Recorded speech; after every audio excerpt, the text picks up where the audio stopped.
happy lions. Come on, let's have a great time.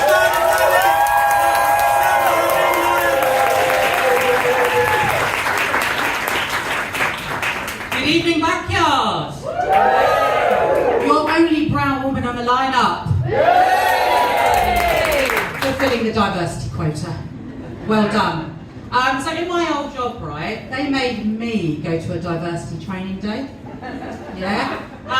And it was made by my colleague Muna, right, who's a so-called ethnic. I can say that, you definitely can't. And she gathered all our white colleagues in a room. Yeah, like this. And she comes in and she sniffs the air. She's like, I can smell a racist. She looks at me, the other ethnic in the room, and she says, Salma, can you smell a racist? And I think, finally, a witch hunt I can be part of. So I take a deep breath in, right, and my white colleagues start tensing up, you know what I mean? Bums clenched in the seat, a bit like this guy here, right? You can unclench those bum cheeks. Actually, right, I was remembering my school days, right, and the smell of my first crush, Jamie. Or as we used to call him, Jamie the racist. Because to be fair to him, he was a bloody racist. Yeah? But alhamdulillah, he smelled good. He's not Lynx Africa, right? I mean, look, I give it, it's an ironic scent choice, right, for a man who's about white power. Yeah? And his mum's stolen silk cut cigarettes and shepherd's pie. The trifecta of whiteness. Now, I do have a confession to make. I'm married to a white man. Oh yes, for my sins. You know, it's a bit difficult, right? Because I'm a Pakistani ex-Muslim, now married to a white Irish Catholic. Yeah. So I'm not sure how this whole sin thing works.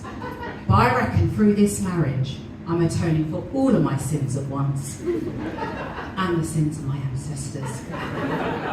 Now, I'm not saying all white people are racist, but when my husband Sean pisses me off, I call him the great white bastard. It's like he's to blame for all of the racism in the world. No, look, you know, mixed race marriages, right? They do have their unique challenges. So I met Sean's parents for the first time in a pub at 11 a.m. Yes, because my father-in-law is an alcoholic. And I think he was trying to impress me, you know, come and meet me in the office, which is what he calls the pub. Concerning bit is, my husband's aunt and cousins have died from drinking, and after their funerals, we go and celebrate their lives by going to the pub and drinking. His family's got a problem with alcohol. Bigger problem, they don't understand irony. And I think Sean married me, a Muslim, as a way to escape the alcoholism in his family. But what he didn't realise is, as an ex-Muslim, I'm doing 7 people's worth of drinking here. So I meet Sean's dad for the first time, right? And has the weirdest display of unity that only a drunk man can think of. He put an Irish folk tune on the jukebox called Pakistani Pat. You're shocked. Imagine how I felt, right? And I know what you're thinking. There's no way on Allah's green earth is there an Irish folk tune called Pakistani Pat. Believe me, there is. Right? I've heard every cringe-inducing word. Right? Let me explain Pakistani Pat. Written in the 70s, so diversity training, not a thing. Right? And don't expect me to sing it. Right?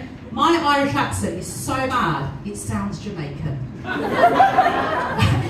That's a whole other level of racism we just don't need, right? So there I am in a pub full of wasted Irish people singing Pakistani Pat in my face. Come on guys, they were trying to make me feel welcome. And you know what? They do that every Christmas, every Easter just gone. Do you know what they gifted me? A box of black magic chocolate. Proving once again this family doesn't understand irony. Now Sean and I have 3 children. Oh, no, I hate them. they are weaker pussies. I'll give you a recent example. Our kids had got sick, and they were like, "Oh, mummy, can you make it better?" No. Right, I checked the no frills pet insurance. It doesn't cover the cancer operation. Right? No, you can buy a new one for 150 quid. Right? And as a thrifty Pakistani, I'm going to make it even cheaper, right? We're going to bury it in the garden. So there I am with my 3-week children, right? Only one of them cries. They're pathetic. Right? And I've got a glimpse into the future, and it's my funeral, and only one of them is crying. Oh no, right? When I die, I'm going to leave a written confession, and it's going to say, "Oh, I could have saved that kitten all along. I just didn't." I've been Salma Lyons, thank you very much.